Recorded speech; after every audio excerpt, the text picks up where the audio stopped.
SYBS semester 4ના વિદ્યાર્થી ભૂગોળ paper number 9માં આપણે યુનિટ નંબર 2માં આગળ બે પ્રશ્ન જોઈ ગયા, બરાબર. પહેલો પ્રશ્ન અને બીજો પ્રશ્ન. એના પછી હવે શરૂઆત કરીએ આપણે પ્રશ્ન નંબર 3થી. તો જોઈએ પ્રશ્ન નંબર 3 શું છે. તો કે ઉદ્યોગોનું આંતરમાળખું અને તેનો વિકાસ ઉપર નોંધ લખો, અથવા તો ઉદ્યોગ એટલે શું અને ઉદ્યોગ પર અસર કરતા પરિબળો સમજાવો. તો ભારતના જે ઉદ્યોગો છે એનું વર્ગીકરણ છે એ માલિકીની દ્રષ્ટિએ કરવામાં આવે છે. અને આ ચાર માલિકીના છે, બરાબર, પ્રમાણો એના મુજબ કરવામાં આવે છે. એમાં પહેલું છે સરકારની માલિકી કે જાહેર ક્ષેત્રના ઉદ્યોગો. જે ઉદ્યોગો છે એ સરકારની માલિકી અને સરકારના સંચાલન હેઠળ હોય એને જાહેર ક્ષેત્રના ઉદ્યોગો કહેવામાં આવે છે, બરાબર. જેમાં સંપૂર્ણ હસ્તક્ષેપ કોનો હોય તો કે સરકારનો, બરાબર. બીજા કોઈનો હસ્તક્ષેપ હોય નહીં. સંપૂર્ણ હસ્તક્ષેપ સરકારનો હોય, સંપૂર્ણ દેખરેખ સરકારની હોય અને સંપૂર્ણ નફો કે લાભ જે થતો હોય એ બધો ક્યાં સચવાતો હોય તો કે સરકાર પાસે. એટલે જે ઉદ્યોગો છે એ સરકારની માલિકી અને સરકારના સંચાલન હેઠળ હોય તે જાહેર ક્ષેત્રના ઉદ્યોગો કે સરકારની માલિકીના ઉદ્યોગો કહેવામાં આવે છે. એના પછી આપણે જોવા જઈએ તો કે બીજું ખાનગી માલિકીના કે ખાનગી ક્ષેત્રના ઉદ્યોગો. તો કે જે ઔદ્યોગિક એકમો છે એની માલિકી અને સંચાલન ખાનગી હોય અને એવા એકમો છે એ ખાનગી માલિકીના કે ખાનગી ક્ષેત્રના ઉદ્યોગો છે એ કહેવામાં આવે છે. અને આ પ્રકારના ઉદ્યોગોનું સંચાલન છે વ્યક્તિગત માલિકી, ભાગીદારી, સંયુક્ત મૂડી કંપનીના ધોરણે થાય છે. અને આ ક્ષેત્રના ઉદ્યોગોમાં નાના અને મોટા પાયાના ઔદ્યોગિક એકમોનો સમાવેશ થાય છે, બરાબર. એના પછી આપણે જોઈએ ત્રીજું તો કે સંયુક્ત ક્ષેત્રના ઉદ્યોગો.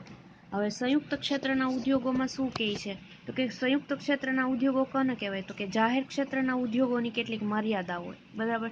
બધી છે એ સરકાર પહોંચી શકતી હોય નહીં. એટલે જાહેર ક્ષેત્રના ઉદ્યોગોની કેટલીક મર્યાદાઓ છે. અને મુખ્યત્વે આપણને ક્યારેક ક્યારેક ખબર પડે કે બિનકાર્યદક્ષતા અને કામચોરી જોવા મળે છે. આને નિયંત્રિત કરવા, અંકુશિત કરવા તથા જરૂરી મૂડી એકત્ર કરવા અને ખાનગી ક્ષેત્રના નિષ્ણાંતોની મદદ લેવામાં આવે. અને એ હેતુથી જાહેર અને ખાનગી ક્ષેત્રની સંયુક્ત માલિકીના ઉદ્યોગો પણ ઘણી વખત સ્થાપવામાં આવે. જોકે સંયુક્ત ક્ષેત્રના ઉદ્યોગો છે એ પરસ્પર વધારે વર્ચસ્વ રહે છે, બરાબર.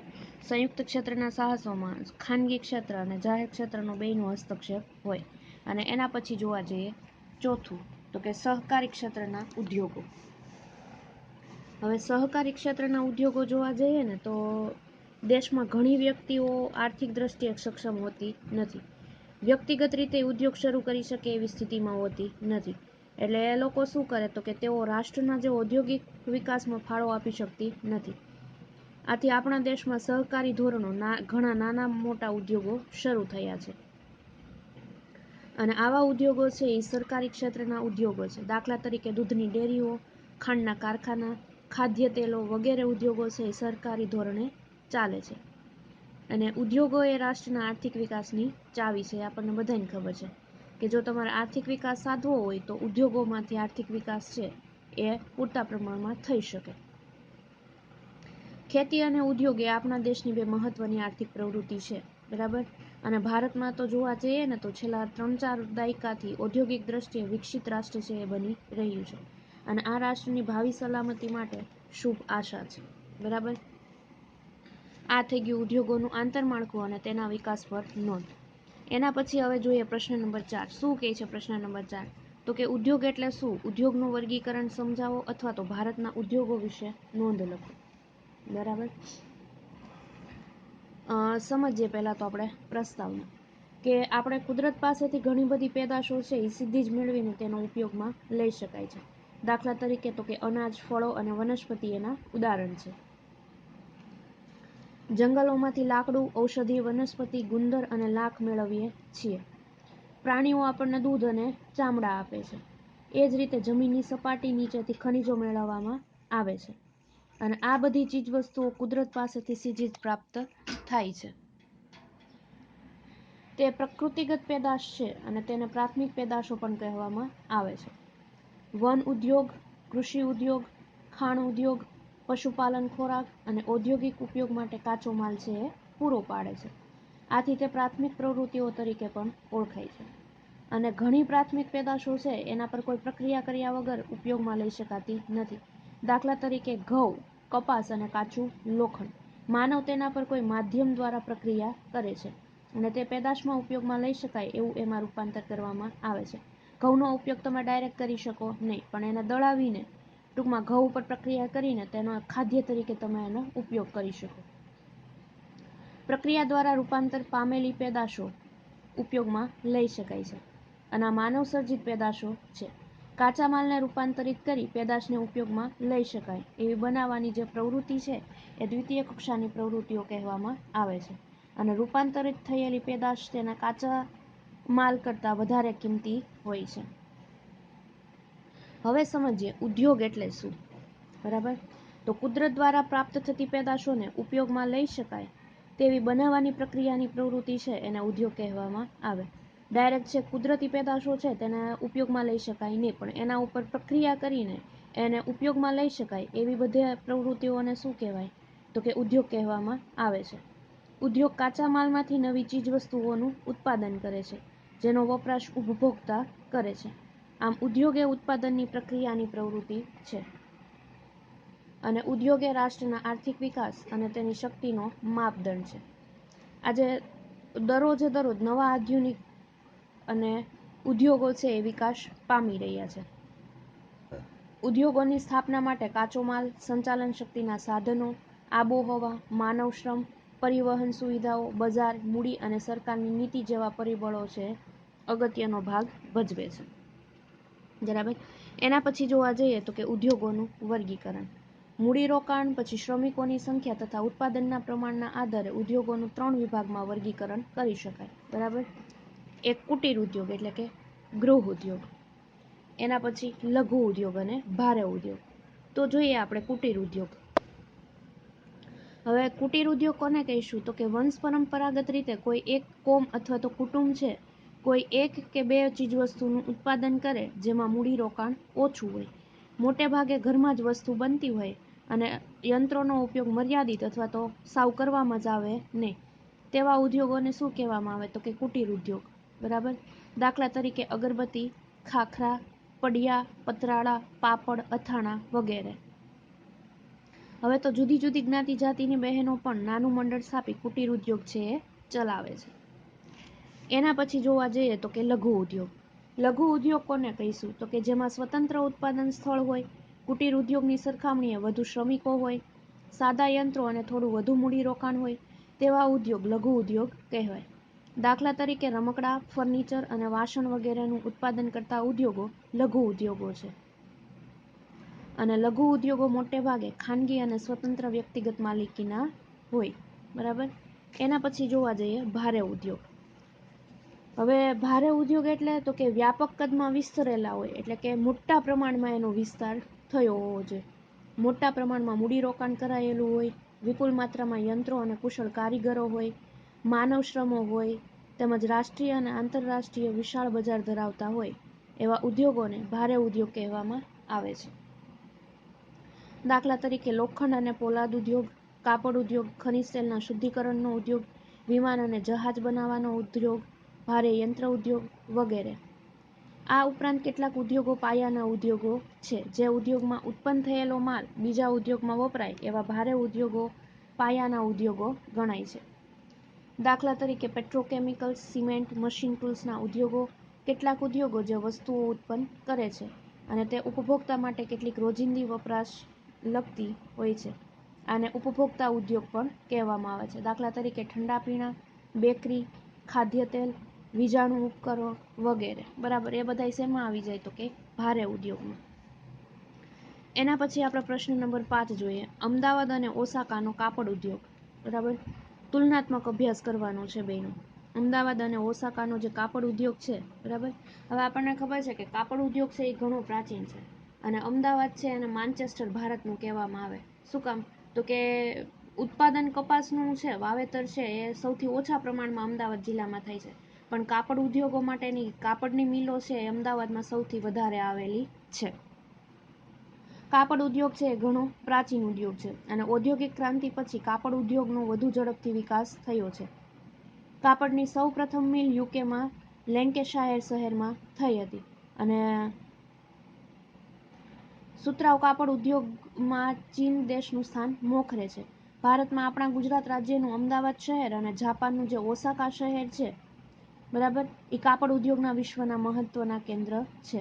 આપણે આ બે શહેરોના કાપડ ઉદ્યોગનો તુલનાત્મક અભ્યાસ કરવાનો છે. પહેલા આપણે જોઈએ તો કે અમદાવાદનો કાપડ ઉદ્યોગ. તો કે ગુજરાતના કાપડ ઉદ્યોગના જનક એટલે કે પિતા તરીકે રાવ બહાદુર રણછોડલાલ છોટાલાલનું નામ જાણીતું છે અને એમણે અમદાવાદમાં ઈસવીસન 1859માં શહેરની પ્રથમ કાપડ મિલનો પાયો નાખ્યો હતો. એક સમયે ગુજરાતમાં કાપડની 119 મિલો હતી, જેમાંથી 67 જેટલી મિલો તો ખાલી અમદાવાદમાં જ છે અને અમદાવાદમાં કાપડ ઉદ્યોગ મોટા પાયે વિકાસ પામ્યો હોવાથી અમદાવાદ ભારતનું માન્ચેસ્ટર કહેવાતું હતું. અમદાવાદમાં કાપડ ઉદ્યોગના વિકાસમાં ઘણા પરિબળોએ ભાગ ભજવ્યો છે અને કપાસના ઉત્પાદનમાં ગુજરાત છે એ ભારતમાં પ્રથમ સ્થાને છે. આથી જરૂરી પાણી મળી રહે અને સાબરમતી અને ધુવારણના વિદ્યુત મથકો વિદ્યુતની જરૂરિયાતો પૂરી પાડે છે અને આ શહેર રેલવે, સડક અને હવાઈ માર્ગોથી દેશ અને દુનિયાના વિવિધ ભાગો સાથે જોડાયેલું છે. ઈસવીસન 1891માં અમદાવાદમાં મિલ માલિક મંડળની સ્થાપના થઈ હતી અને આ મંડળે કાપડ ઉદ્યોગના હિતોનું રક્ષણ કરવાના પ્રયાસો કર્યા હતા.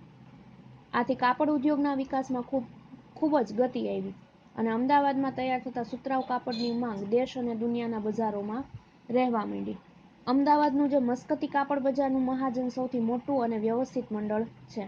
કાપડ ઉદ્યોગની ટેકનોલોજી સંશોધન માટે ઈસવીસન 1947માં અમદાવાદમાં અટીરા છે, અટીરા મતલબ Ahmedabad textile industrial research association નામની સ્થાપના છે એ કરવામાં આવી હતી અને સ્વાતંત્ર્ય પ્રાપ્ત પછી ગુજરાત સરકારની ઉદાર કાપડ નીતિને પરિણામે અમદાવાદમાં કાપડ ઉદ્યોગ છે એ ખૂબ જ વિકાસ પામ્યો.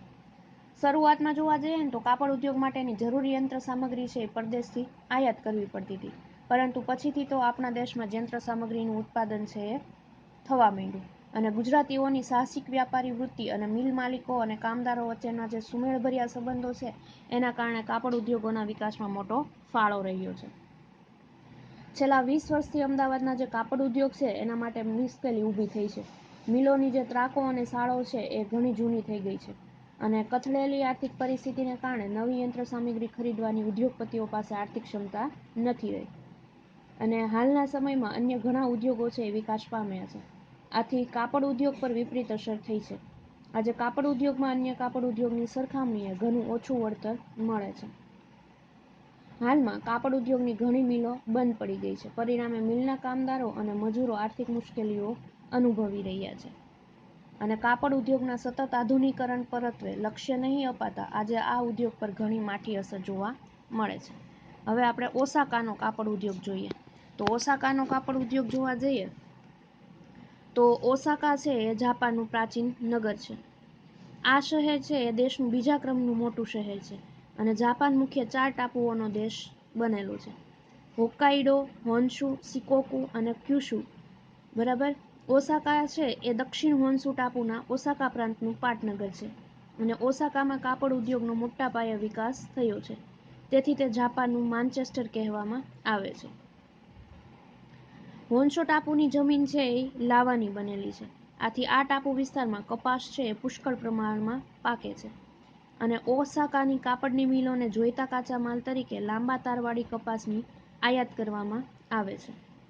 ઓસાકા નજીક વિશાળકાય જળવિદ્યુત મથકો પણ આવેલા છે, આથી આ શહેરની કાપડની મિલોને સંચાલન શક્તિ ખૂબ જ સસ્તી મળી રહે છે અને અહીંયા પણ એટલે કે ઓસાકામાં પણ સાહસિક વ્યાપારી વૃત્તિવાળા ઉદ્યોગપતિઓ છે, એવો કાપડના ઉદ્યોગમાં વધુને વધુ મૂડી રોકે છે. ઓસાકા બંદર છે, આથી અહીંની આબોહવા કેવી છે તો કે ભેજવાળી છે અને ભેજવાળી આબોહવા કાપડ ઉદ્યોગ માટે ખૂબ અનુકૂળ છે. ઓસાકા જાપાનનું સૌથી મોટું નાણાં કેન્દ્ર છે અને તે દેશનું મહત્વનું રેલવે જંકશન પણ છે. ટૂંકમાં ઓસાકા સમાચાર માધ્યમોનું આંતરરાષ્ટ્રીય કેન્દ્ર છે. જાપાનની સરકાર આ ઉદ્યોગને ઘણું પ્રોત્સાહન આપે છે અને આ ઉદ્યોગના વિકાસ અને સંશોધન માટે સરકાર વધુ નાણાં ફાળવે છે. જાપાનનું સર્વપ્રથમ એક્સપો વિશ્વ દર્શન ઓસાકા નગરમાં આયોજિત થયું હતું અને તેમાં કાપડ ઉદ્યોગ વિશે ઘણી માહિતી રજૂ કરવામાં આવી હતી. ટૂંકમાં ઓસાકામાં કાપડ ઉદ્યોગ માટે અનુકૂળ આબોહવા, ઓછી ખર્ચાળ વિદ્યુત શક્તિ, પરિવહનની શ્રેષ્ઠ કક્ષાની સુવિધાઓ, સસ્તી અને કાર્યક્ષમ મજૂરી, અગ્નિ એશિયાનું વિશાળ બજાર અને કપાસની આયાત માટે બંદરોની સગવડને કારણે ઓસાકામાં કાપડ ઉદ્યોગ છે એ મોટે પામે વિકાસ પામ્યો છે. અને જાપાન છે એ કાપડ ઉદ્યોગ માટે લાંબા તારની આયાત કરે છે. બરાબર. એના પછી આપણે પ્રશ્ન જોઈએ. પ્રશ્ન નંબર 6. જમશેદપુર અને ડેટ્રોઇટનો લોખંડ અને પોલાદ ઉદ્યોગ. બરાબર. તુલનાત્મક અભ્યાસ ઉપર વિસ્તૃત નોંધ લખવાનું છે. તો જોઈએ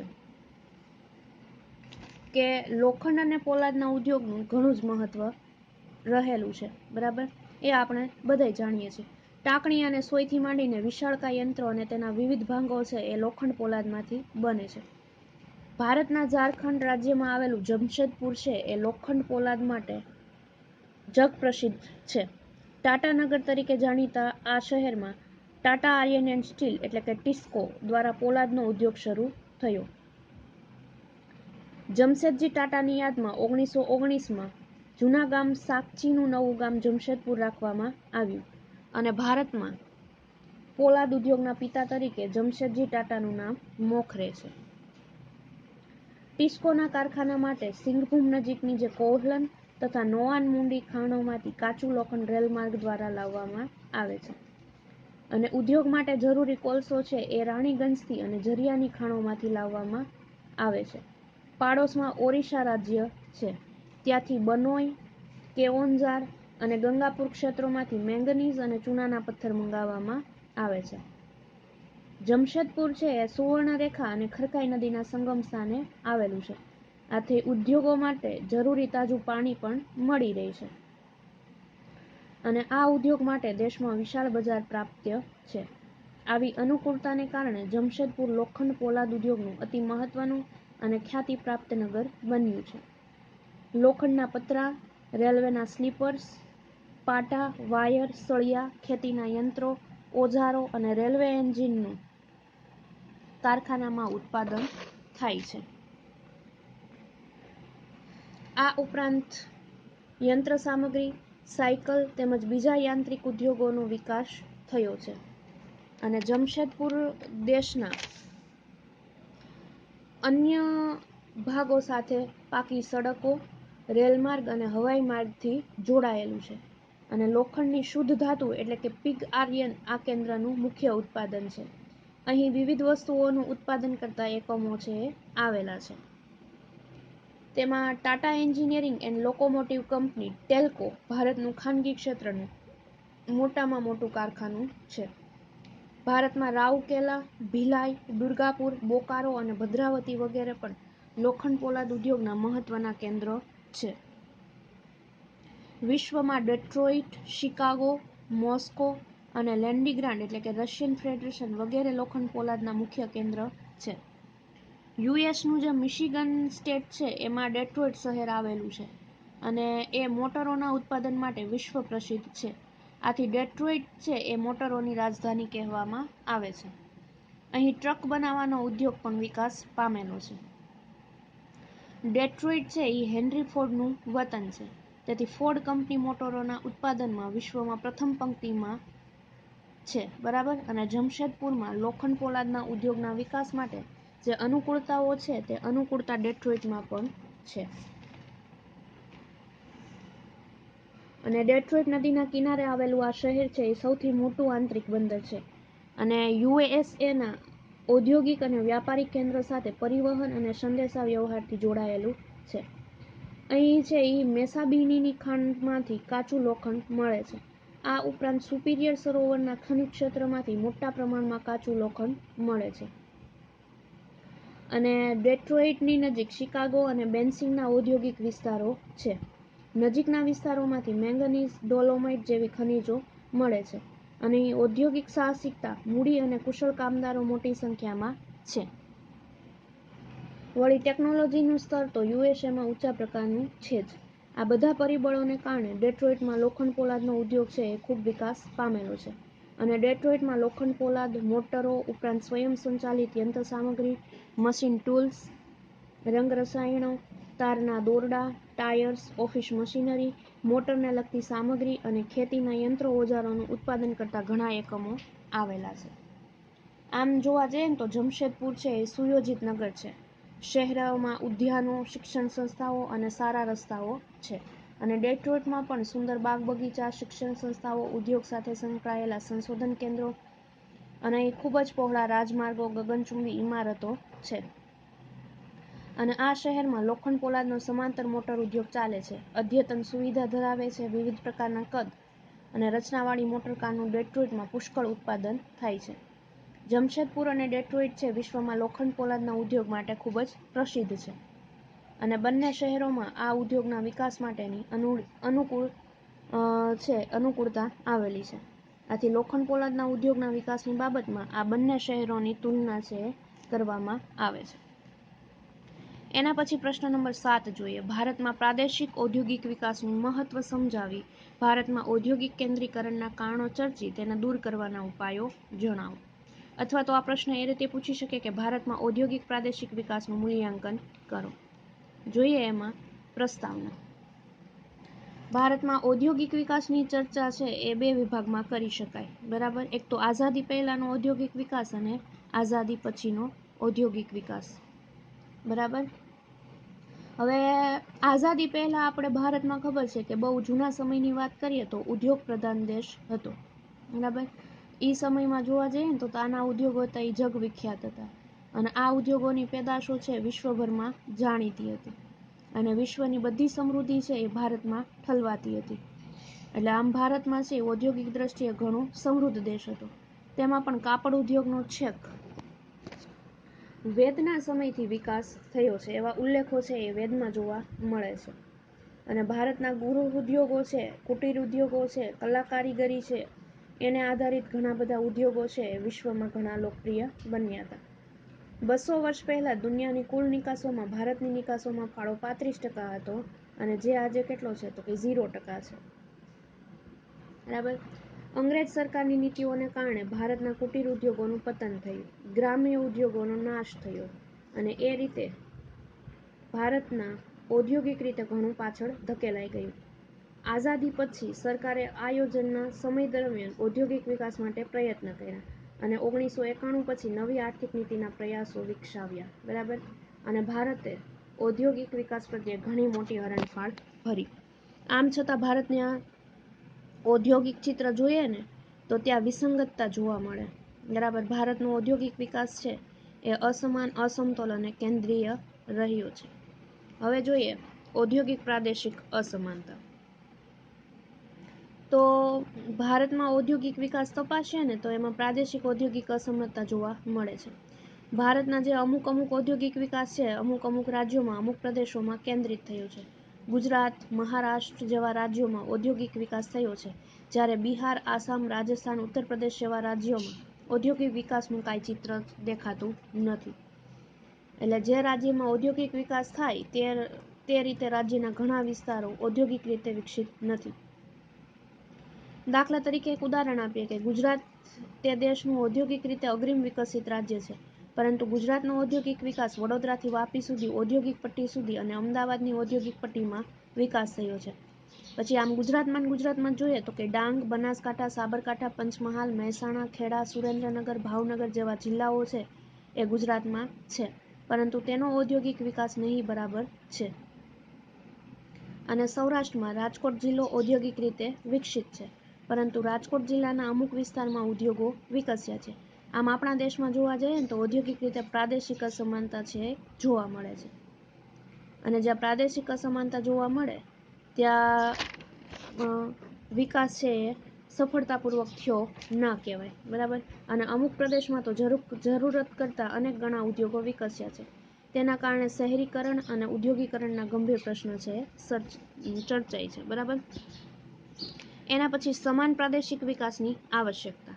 બરાબર, તો દેશમાં અસમાન વિકાસ છે એના માટે ગંભીર પ્રશ્નો સર્જાય છે અને સરકારે પ્રાદેશિક ઔદ્યોગિક સમાનતા અને ઔદ્યોગિક વિકેન્દ્રીકરણ છે એ સિદ્ધ કરવા માટે આયોજન સમય દરમિયાન ઘણા બધા પગલાં લીધા છે. દેશમાં ઔદ્યોગિક અસમાનતાને કારણે ગરીબી અને બેકારીના પ્રશ્નો છે એ સર્જાય છે. અને સરકારના પ્રાદેશિક ઔદ્યોગિક અસમાનતાના પગલાં સફળ થયા નથી, બરાબર. એટલે એને સિદ્ધ કરવા માટે આપણે બધા પગલાં જોઈએ. એમાં પહેલું છે કે સ્થાનિક સાધનોનો શ્રેષ્ઠતમ ઉદ્યોગ. ભારતમાં ચીન કરતાં 70% ખેતી જમીન છે એ વધારે છે, છતાં ખેત ઉત્પાદન છે એ ચીન કરતાં કેટલું, તો કે 30% ઓછું થાય છે. અને આપણા દેશમાં જોવા જઈએ ને તો 200 કરોડ લોકોનો નિભાવ થઈ શકે એટલા કુદરતી ખેત સાધનો છે, પરંતુ એનો આર્થિક વિકાસમાં ક્યાંય ઉપયોગ થતો નથી. એટલે ભારત છે એ કુદરતી સંસાધનો હોવા છતાં પણ અલ્પ વિકસિત દેશ રહેલો છે. અને અમેરિકન અર્થશાસ્ત્ર માટે નોબેલ પારિતોષિક વિજેતા જે પ્રોફેસર જે.કે. ગેલબ્રેથ છે એ ભારતના સંદર્ભમાં તો એવું કહે છે કે ધનિક ભારતમાં ગરીબો વસે છે. જો પ્રાદેશિક રીતે ઉદ્યોગની સમાન વહેંચણી થાય તો સ્થાનિક કુદરતી સંસાધનોનો અધિકતમ આર્થિક ઉત્પાદન ઉપયોગી થઈ શકે, બરાબર. એના પછી જોઈએ કે સ્થાનિક માનવ મૂડી અને કલા કૌશલ્યનો ઉપયોગ. કે ભારતમાં શ્રમની વિપુલતા છે એ મોટા પ્રમાણમાં છે અને મૂડીની અછત છે. તો આ સંદર્ભમાં સમાન પ્રાદેશિક વિકાસથી માનવ મૂડી અને કલા કૌશલ્યનો અધિકતમ ઉપયોગ થઈ શકે. એના પછી પ્રાદેશિક સમતુલા સિદ્ધ કરવા માટે કે જો બધા પ્રદેશોમાં પ્રમાણસર ઉદ્યોગોનો વિકાસ થાય તો રાષ્ટ્રીય રીતે ઔદ્યોગિક સમતુલા છે એ જળવાઈ રહે. એટલે આથી બધા અર્થમાં ઔદ્યોગિક વિકાસ છે એ થાય છે. એના પછી જોવા જઈએ તો એમાં એવું કહે છે કે તકોની સમાન ન્યાયી વહેંચણી, બરાબર. કે જો ઉદ્યોગોની વહેંચણી સમાન પ્રાદેશિક રીતે થાય તો દરેક પ્રદેશને અને તેના લોકો વિકાસ માટેની પૂરતી તકો મળે છે. દેશના દરેક પ્રદેશને અને વ્યક્તિને વિકાસનો અધિકાર મળે છે અને આ અધિકારને સમાન પ્રાદેશિક ઔદ્યોગિક વિકાસ છે સાર્થક કરે છે, બરાબર. એના પછી જોવા જઈએ તો નાશવંત સાધનોનો ઉત્પાદક ઉપયોગ માટે કે કુદરતી સાધનના આપણને ખબર છે બે પ્રકાર છે, પુનઃસર્જિત સાધનો અને બીજું નાશવંત સાધનો. પુનઃસર્જિત સાધનો એવા છે કે જેમાં પુનઃસર્જન થાય છે, એનો નાશ ક્યારેય થતો નથી. અને નાશવંત સાધનો એટલે કે જેનો જથ્થો ખલાસ થઈ જાય છે અને એનું પુનઃસર્જન ક્યારેય થતું નથી, એવા સાધનો. અને આવા સાધનોનો જથ્થો ખલાસ થઈ જાય તે અગાઉ આપણે વિકાસમાં ઉપયોગમાં એને લઈ લેવો જોઈએ અને સમાન પ્રાદેશિક વિકાસ કરવો જોઈએ. એના પછી સામાજિક ન્યાયની પ્રાપ્તિ કે અસમાન પ્રાદેશિક વિકાસ છે એ ઔદ્યોગિક કેન્દ્રીકરણમાં પરિણામે છે. તેથી આવક અને સંપત્તિની અસમાનતા વધે છે, બરાબર. પરંતુ ક્યારેક એવું બને કે સમાન પ્રાદેશિક વિકાસ કરવામાં આવે તો ઔદ્યોગિક વિકેન્દ્રીકરણ પણ સિદ્ધ થાય અને તેથી આવક અને સંપત્તિની અસમાનતા ઘટશે. સમાન પ્રાદેશિક વિકાસની આવશ્યકતા પછી આપણે ચોથો ટોપિક જોઈએ, ઔદ્યોગિક પ્રાદેશિક સમાનતા સિદ્ધ કરવા માટેના પગલાઓ. કે કેવા કેવા પગલાઓ લઈએ તો ઔદ્યોગિક પ્રાદેશિક સમાનતા છે એ સિદ્ધ થાય, બરાબર. તો દેશના વિભાગોનું વિભાજન એ રીતે કરવું કે દરેક પ્રદેશમાં વિકાસ સાથે સ્વાવલંબન સિદ્ધ થાય, દરેક પ્રદેશ પાસે વિકાસના જરૂરી સાધનો પ્રાપ્ત થાય એ રીતે. એના પછી એવું કહી શકાય કે સમાન પ્રાદેશિક ઔદ્યોગિક વિકાસ માટે પ્રાદેશિક બોર્ડની સ્થાપના કરવી જોઈએ અને આયોજન પંચના સહકારથી વિવિધ પ્રદેશના વિકાસ માટે આ પ્રકારનું પ્રાદેશિક બોર્ડનું ગઠન કરવું જોઈએ. એના પછી એવા પગલાઓ લઈ શકાય કે અમુક પ્રદેશમાં ઉદ્યોગોનો વિકાસ થાય તેવું રાજકીય દબાણ ઘટે તેવા પગલાં પણ લેવા જોઈએ. પછી આગળ એવું કહી શકાય કે જે ઉદ્યોગો પ્રદેશને વધુ ઉપયોગી અને લાભકારક છે, બરાબર, તેવા ઉદ્યોગો તે પ્રદેશમાં સ્થાપવા જોઈએ અને દરેક પ્રદેશમાં એને અનુરૂપ ગ્રામ્ય ઉદ્યોગ, કુટીર ઉદ્યોગ, કલા કારીગર ઉદ્યોગ અને નાના પાયાના ઉદ્યોગોનો વિકાસ થવો જોઈએ. અને પછાત પ્રદેશમાં પાણી, સંદેશા વ્યવહાર, વાહન વ્યવહાર વગેરે માળખાગત સુવિધા વિકસાવવી જોઈએ, બરાબર. એના પછી છે પાંચમો ટોપિક કે ભારતમાં પ્રાદેશિક ઔદ્યોગિક અસમાનતા અને તેને નિવારવા સરકારી નીતિઓ અને પગલાં. તો ભારત સરકારે આયોજનના સમય દરમિયાન ઔદ્યોગિક પ્રાદેશિક સમાનતા સ્થપાય તે માટે કેટલા બધા પગલાઓ લીધા છે આપણને બધાને ખબર છે, બરાબર. ઔદ્યોગિક રીતે પછાત પ્રદેશમાં ઔદ્યોગિક વિકાસ થાય એ માટે સબસિડીઓ આપી છે, કરવેરામાં મુક્તિ આપેલી છે, રાહત દરે લોન આપી છે, વિકાસ માળખાગત સવલતો વગેરે પાયાની સુવિધાઓ સહિત અને પ્રોત્સાહનો આપ્યા છે અને ઉદ્યોગોની રાજ્યમાં સમાનતાની વહેંચણી થાય અને પ્રયાસો સફળ થયા છે. અગાઉ જે રાજ્ય બિલકુલ ઔદ્યોગિક વિકાસ નહોતો થયો એ રાજ્યમાં અત્યારે ઔદ્યોગિક નકશામાં સ્થાન છે. ખાસ કરીને આ માટે બિહાર, મધ્યપ્રદેશનો ઉલ્લેખ કરી શકાય, બરાબર. અને દક્ષિણ ભારતના જે અંતરિયાળ વિસ્તારમાં તો સરકારની આ નીતિને કારણે ઉદ્યોગો છે એ વિકસ્યા છે. દાખલા તરીકે કર્ણાટકમાં Bharat earth mover limited, Bharat electronic limited, કંપનીનો વિકાસ થયો છે. અને એ જ રીતે બિહારમાં Bokaro steel plant, Sindri fertilizers જેવા મહત્ત્વના ઉદ્યોગો છે એ સ્થપાયા છે. અને છેલ્લો આપણે છઠ્ઠો ટોપિક જોઈએ તો કે છઠ્ઠો ટોપિક જોઈએ કે ઔદ્યોગિક સ્થાન પસંદગીને નિયંત્રિત કરવાના અભિગમો. તો કે ઔદ્યોગિક અર્થશાસ્ત્રમાં સ્થાન પસંદગીના સિદ્ધાંતનું વિશ્લેષણ છે વિકસ્યું છે. એમાં જુદા જુદા અર્થશાસ્ત્રીએ ફાળો આપ્યો છે, જેમાં વેબર અને સાર્જન્ટ ફ્લોરેસ મુખ્ય છે. બરાબર. આ સિદ્ધાંત અનુસાર જ્યાં કાચો માલ, શ્રમ, માળખાગત સુવિધા, બજાર, જમીન, પાણી વગેરે સુવિધા હોય ત્યાં જ તે ઉદ્યોગોનો વિકાસ થયો છે. અને જો આ રીતે ઉદ્યોગોનો વિકાસ થવા દેવામાં આવે તો અમુક વિસ્તારમાં જ ઉદ્યોગોનો વિકાસ થાય. બરાબર. આના પછીનો 7મો, 8મો અને 9મો ટોપિક છે આના પછીના વિડીયો લેક્ચરમાં જોઈશું.